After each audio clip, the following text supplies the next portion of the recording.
Cabinet की बैठक खत्म हो चुकी है और डिप्टी सीएम अरुण साव ने इसकी जानकारी दी। मोदी की गारंटी के मुताबिक किसानों के खाते में 3100 रुपए की राशि देनी है। अंतर की राशि करीब 800 रुपए फरवरी के दूसरे सप्ताह में किसानों के खाते में डाल दी जाएगी।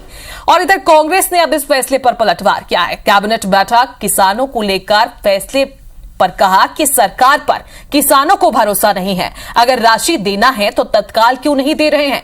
चुनाव को देखते हुए भ्रम फैलाने का काम सरकार कर रही है।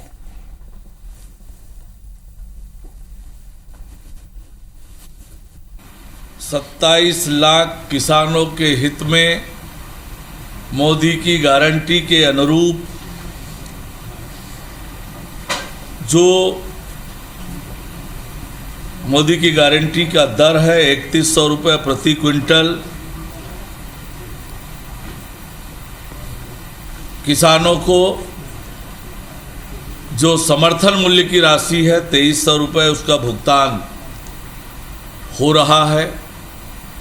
जो 800 रुपये प्रति क्विंटल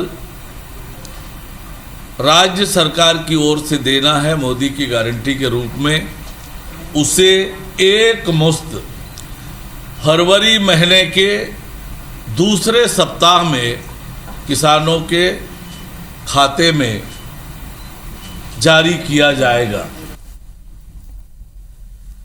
किसानों को भरोसा नहीं है।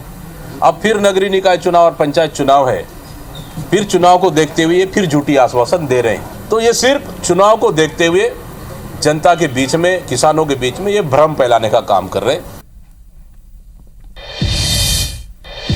और इसी खबर पर हमारे साथ राजेश मिश्रा सीधे लाइव जुड़े हुए हैं, उनका रुख कर लेते हैं। तो राजेश, एक अहम और बड़ा फैसला आज साय कैबिनेट में देखने को मिला, लेकिन अब विपक्ष इस पर हमलावर है। क्या कह रही है विपक्ष?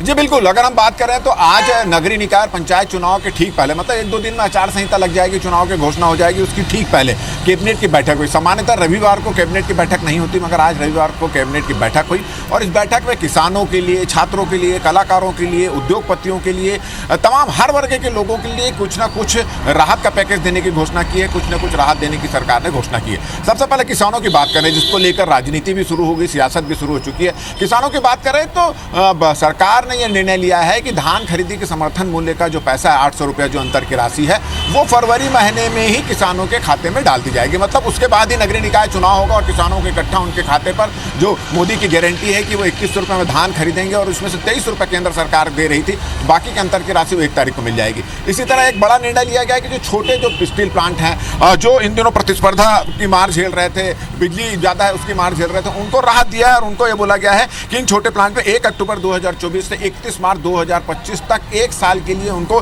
1 रुपये प्रति यूनिट की छूट दी जाएगी बिजली में। तो इसको भी एक बड़ी राहत के रूप में देखा जा रहा है। इसके अलावा लेखक और कलाकारों की जो राशि दी जाती थी, आकाश में जो आपात स्थिति निमित्त होती थी, बीमार पड़ जाए किसी के लिए दी जाती थी, वो राशि को 25,000 रुपये से लेकर 50,000 रुपये तक कर दिया गया है। इसके अलावा अगर किसी का निधन हो जाता है तो उसको 1 लाख रुपये सरकार मुआवजे के रूप में देगी। तो ये एक निर्णय लिया गया। इसके अलावा छात्र स्किलिंग प्रोग्राम के लिए NES और NES से MOU करने का निर्णय लिया गया है। इसके अलावा अटल नगर में सत्य साई हेल्थ को 5 एकड़ की जमीन और आर्ट ऑफ लिविंग के लिए 40 एकड़ की जमीन देने का निर्णय लिया गया है। इसके अलावा एक और बहुत महत्वपूर्ण निर्णय लिया गया है कि गृह विभाग, गृह निर्माण मंडल के जो मकान नहीं बिक रहे थे, पिछले 5 साल से भी ज़्यादा हो गया नहीं बिक रहे थे, उन मकानों में 10, 20 और 30% की छूट देने का भी निर्णय लिया गया। तो काफ़ी महत्वपूर्ण निर्णय यहाँ पर लिए गए। मगर खास अगर हम बात करें तो सब खास राहत उसमें किसानों को, उद्योगपतियों को और कलाकारों को इस कैबिनेट की बैठक में दी गई है। और इससे एक तरह से